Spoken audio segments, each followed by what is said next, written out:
Kelompok 1. 1. Ahmad Hussein. 2. Ananta Kumila. 3. Andinia Nanda. 4. Anggun Retno. Dan 5. Ani Saputri. Mekanisme pasar, permintaan, dan penawaran. Daftar isi: permintaan, penawaran, harga keseimbangan, perubahan keseimbangan pasar, surplus ekonomi, kegagalan pasar, dan intervensi pemerintah. Permintaan. Permintaan adalah keinginan konsumen membeli suatu barang pada berbagai tingkat harga selama periode waktu tertentu. Supaya lebih akurat, kita memasukkan dimensi geografis.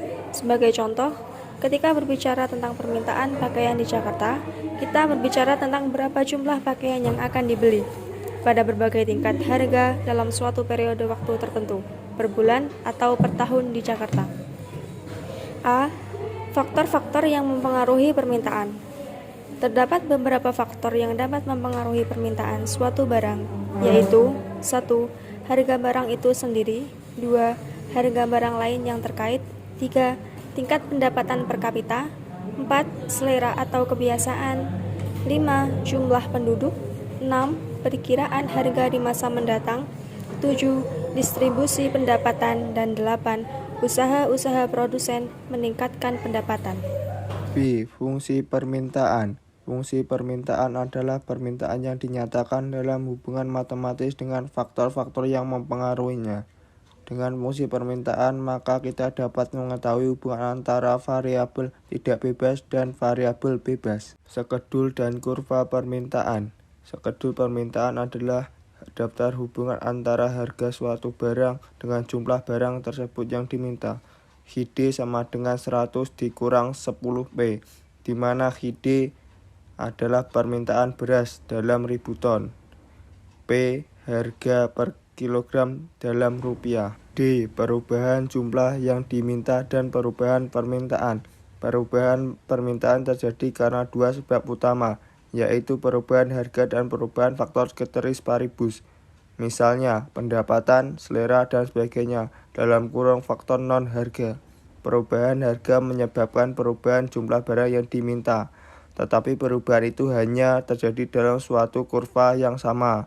Ini yang disebut pergerakan di sepanjang kurva permintaan. E. Kasus pengecualian. Barang yang memiliki unsur spekulasi.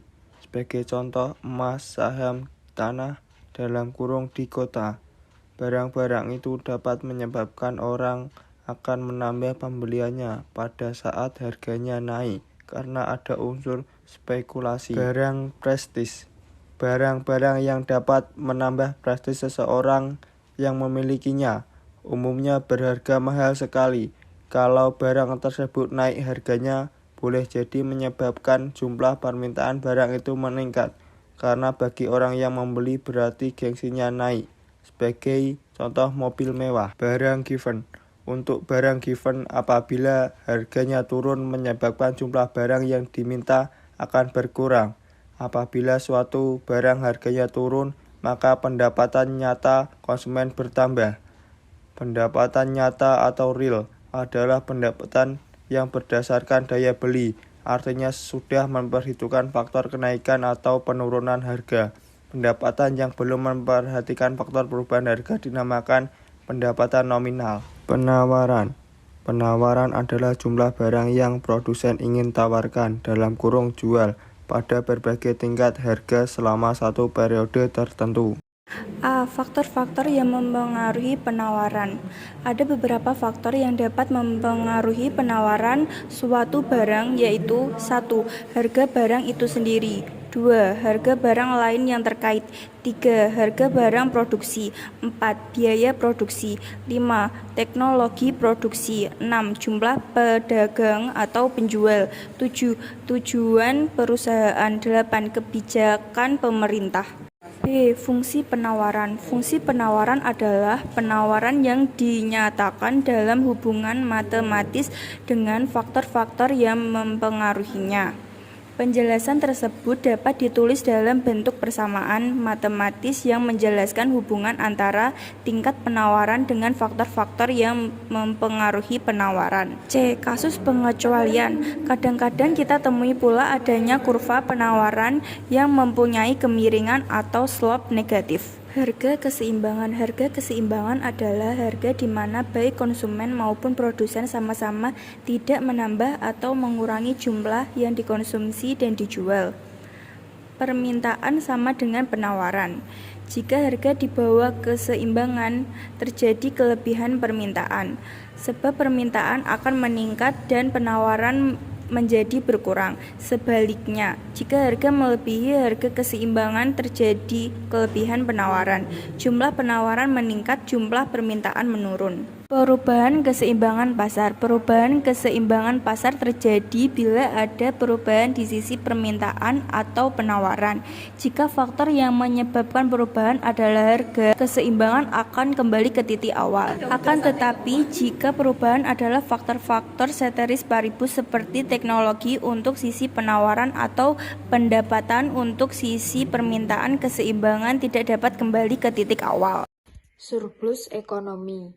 Dasar pendekatan yang digunakan untuk analisis pasar adalah marginalisme approach yang mengatakan bahwa keputusan dalam memproduksi atau mengonsumsi ditentukan oleh berapa besar tambahan pendapatan atau manfaat dari unit terakhir barang yang diproduksi atau dikonsumsi.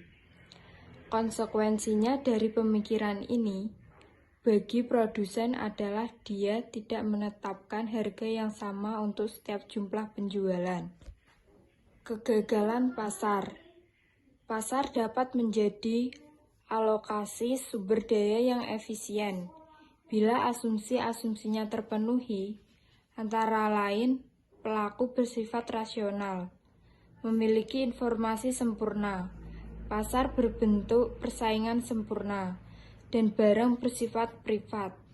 Proses pertukaran tidak terbatasi dimensi waktu dan tepat. Sayangnya, kenyataan tidak seperti dunia ideal. Banyak asumsi tidak cocok dengan lapangan, akibatnya pasar gagal menjadi alat alokasi sumber daya yang efisien. A. Informasi tidak sempurna. Economics information. Dalam kenyataan, kita tidak pernah tahu persis tentang kualitas barang yang digunakan.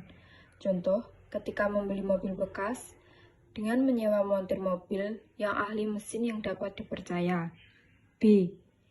Daya monopoli power. Asumsi pasar persaingan sempurna adalah produsen begitu banyak dan kecil-kecil sehingga secara individu tidak mampu mempengaruhi pasar. Daya monopoli adalah kemampuan perusahaan dalam menentukan harga barang yang dijual. C. Externality. Externalitas adalah keuntungan atau kerugian yang dinikmati atau diderita pelaku ekonomi sebagai akibat tindakan pelaku ekonomi yang lain, tetapi tidak dapat dimasukkan dalam perhitungan biaya secara formal. D. Barang publik goods. Asumsi dasar lain yang seringkali tidak relevan adalah barang yang dipertukarkan bersifat privat, rival, dan eksklusif. Rival artinya barang tidak dapat dikonsumsi secara simultan, bersamaan, tanpa saling merugikan. Eksklusif artinya siapa yang tidak mau membayar tidak dapat menikmati atau memanfaatkannya. E. Barang altruisme good. Barang altruisme adalah barang ketersediaannya berdasarkan suka rela karena rasa kemanusiaan. Contoh barang altruisme ialah darah. Suplai darah ada karena rasa kemanusiaan ingin membantu sesama manusia. Intervensi pemerintah. Kegagalan pasar seringkali menuntut campur tangan atau intervensi pemerintah. Namun, yang harus diperhatikan adalah tidak semua campur tangan pemerintah memberikan hasil yang baik, walaupun tujuannya baik. A. Kontrol harga. Harga dasar atau floor price. Harga dasar adalah tingkat harga minimum yang diberlakukan. Harga tertinggi atau ceiling price. Harga tertinggi atau selling price adalah batas maksimum harga penjualan oleh produsen. Tujuan penetapan harga tertinggi umumnya adalah agar harga produk dapat terjangkau oleh konsumen yang daya belinya kurang. Namun, kebijakan ini tidak berdaya guna bila produsen memiliki kekuatan oligopoli, apalagi daya monopoli. Kuota. Selain dengan pembelian, pemerintah memengaruhi tingkat harga dengan menerapkan kebijakan kuota atau pembatasan produksi. B. Pajak dan subsidi. Pajak dilihat dari dua sisi. Pajak memberatkan karena membuat harga barang menjadi lebih mahal. Namun, di sisi lain, pajak dibutuhkan sebagai sumber penerimaan negara untuk membiayai fungsi-fungsinya, khususnya redistribusi pendapatan dan sebagai alat stabilisasi ekonomi. Hanya saja, keputusan penentuan pajak harus mempertimbangkan elastisitas permintaan dan penawaran. Jika tidak, tujuan yang ditargetkan tidak tercapai. Subsidi. Subsidi dapat dipandang sebagai pajak negatif atau negatif tax, karena subsidi menambah pendapatan nyata. Sebagaimana halnya pajak, manfaat pemberian subsidi terbagi-bagi antara produsen dan konsumen, tergantung elastisitas permintaan dan penawaran. C. Tarif dan kuota. Dalam sistem perekonomian yang terbuka atau melakukan transaksi dengan perekonomian luar, maka harga barang yang berlaku adalah harga internasional. Hal yang menjadi persoalan adalah bila harga domestik lebih tinggi daripada harga dunia, sebab dengan mekanisme pasar bebas, terpaksa dilakukan impor untuk memenuhi kebutuhan dalam negeri.